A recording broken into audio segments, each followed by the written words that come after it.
DNA news Nashik, शोध सत्याचा।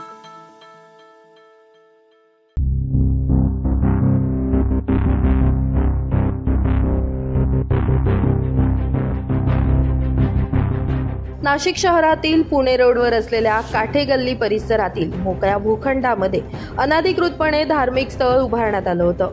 दरम्यान तब्बल 25 वर्षांनंतर या धार्मिक स्थळावर महापालिकेकडून कारवाई करण्यात आली आहे। हे धार्मिक स्थळ हटवण्याच्या कारवाईला महापालिका प्रशासनाकडून सुरुवात करण्यात आली आहे। काठे गल्ली परिसरामध्ये असलेलं धार्मिक स्थळ हटवण्यात यावं अशी मागणी गेल्या 25 वर्षांपासून हिंदुत्ववादी संघटनांकडून केली जात होती। मात्र याकडे नगर रचना विभाग आणि महापालिकेकडून सर्रासपणे दुर्लक्ष करण्यात आलं। अखेर 25 वर्ष प्रतीक्षा केल्यानंतरही महापालिकेकडून संबंधित धार्मिक स्थळ हटवण्यात न आल्यानं अखेर हिंदुत्ववादी संघटनांनी आक्रमक पवित्रा हाती घेत आंदोलन पुकारण्याचा इशारा दिला। यावेळी परिस्थिती हाताबाहेर जाण्याची चिन्ह निर्माण होताच महापालिकेनं धार्मिक स्थळ हटवण्यासाठी पुढाकार घेतला असून संबंधित धार्मिक स्थळ हटवण्याच्या कारवाईला सुरुवात करण्यात आली। यावेळी परिस्थितीचं गांभीर्य पाहता कोणताही वाद उफाळून येऊ नये म्हणून तगडा पोलीस बंदोबस्त काठे गल्ली परिसरात तैनात करण्यात आला होता।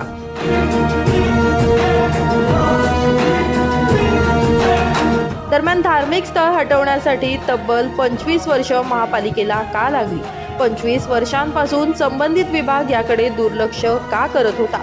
अनधिकृत धार्मिक स्थळाला अभय देणाऱ्या अधिकाऱ्यांची चौकशी करून त्यांच्यावर कारवाई केली जाणार का?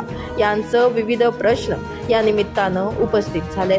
दरम्यान या कारवाईवेळी महापालिकेच्या अतिरिक्त आयुक्त स्मिता झगडे, सहाय्यक पोलीस आयुक्त संदीप मिटके, नितीन जाधव, सहाय्यक पोलीस आयुक्त देशमुख, अतिक्रमण उपायुक्त मयूर पाटील, वरिष्ठ पोलीस निरीक्षक नरोटे, सहाय्यक पोलीस निरीक्षक सुधीर पाटील, विभागीय अधिकारी राजाराम जाधव, मदन हरिश्चंद्र, चंदन पुरी, जयश्री बैरागी, रवींद्र बागुल, राजेश पालवे, अनिल वज्रे, DP जाधव यांच्यासह विविध अधिकारी आणि कर्मचारी उपस्थित होते।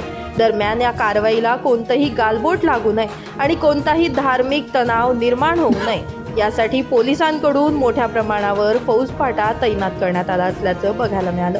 मात्र नगर रचना विभागाकडून प्रत्येक 2 वर्षांनंतर सर्वेक्षण करणं गरजेचं असताना गेल्या अनेक वर्षांपासून शहरातील अतिक्रमित भागांचं सर्वेक्षण करण्यात आलं नाहीये। नगर रचना विभागाच्या या भोंगळ कारभारामुळे नाशिक महापालिका आणि परिणामी शहर बकाल होत असल्यानं संबंधित प्रशासन अधिकाऱ्यांवर कुणाचा वचक आहे की नाही? गेल्या अनेक वर्षांपासून सर्वेक्षण न झाल्यानं मोठ्या प्रमाणावर शहरात अतिक्रमण उभं झालंय। हे अतिक्रमण कधी काढलं जाणार? याचबरोबर शहरातील अनेक ठिकाणी विविध धार्मिक स्थळं देखील अनधिकृतपणे उभी आहेत। यावर देखील आता कारवाई केली जाणार का? असे एक ना अनेक प्रश्न या निमित्तानं उपस्थित झालेत। Bureau report, DNA Nashik news, Nashik.